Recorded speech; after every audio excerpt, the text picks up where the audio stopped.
Alors, je suis chargé d'animer la relation bilatérale de défense entre la France et l'Italie, de rapprocher les politiques de défense, donc au niveau stratégique. Donc là, je travaille beaucoup avec la DGRIS et puis la direction politique de défense côté italien, mais également, évidemment, de rapprocher les forces armées elles-mêmes et de les connecter et de les faire opérer ensemble, travailler ensemble. Et donc là, c'est plutôt au niveau du chef d'état-major des armées et de son équivalent italien. Et de la même manière, je dois expliquer, valoriser les positions françaises auprès de nos interlocuteurs italiens, expliquer pourquoi la France souhaite ceci, pourquoi elle envisage cela. Mais c'est aussi de temps en temps de dire à Paris, écoutez, les Italiens ont également des positions divergentes. Et d'expliquer pourquoi, et de mettre ça dans un contexte pour que, ensemble, on puisse, je dirais, avancer dans un but ultime, c'est évidemment de construire la paix, et ça passe par l'Europe de la défense, qui est vraiment une matrice dans notre relation bilatérale.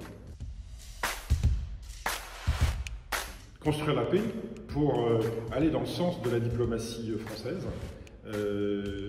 Et donc c'est d'ajouter à l'échelon des ambassadeurs, des ministères des Affaires étrangères, un échelon de dialogue entre les deux ministères de la Défense. Et donc c'est évidemment défense et diplomatie sont intimement liés. Et puis quand la crise est là, c'est aussi encadrer et accompagner l'ambassadeur dans la gestion de la crise.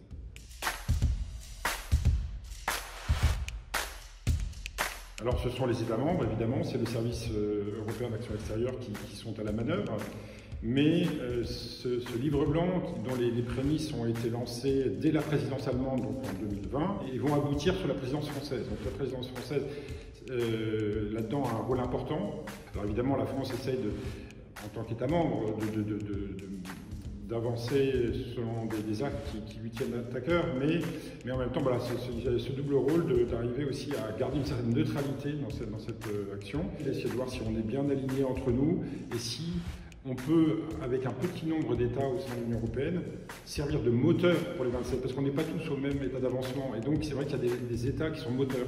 La France en est un, l'Italie en est un, l'Allemagne en est un autre. Et on peut avancer comme ça, peut-être, par cercle concentrique. Donc, c'est important d'avoir cette relation très forte franco-italienne.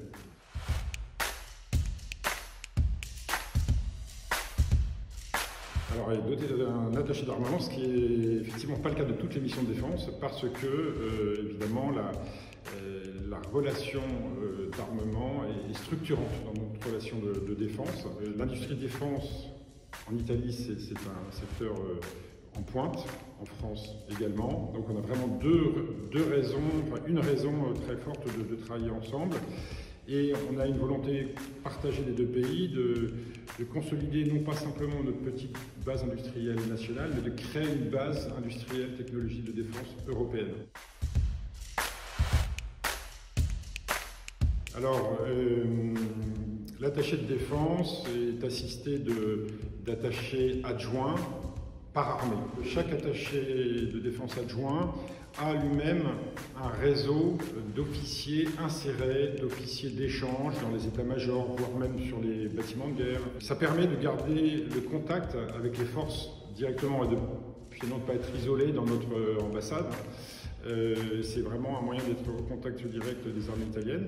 Donc moi-même, je suis plus en lien avec un officier de liaison interarmée qui est à l'état-major des armées italiens, donc lui qui est vraiment une vision sur les opérations.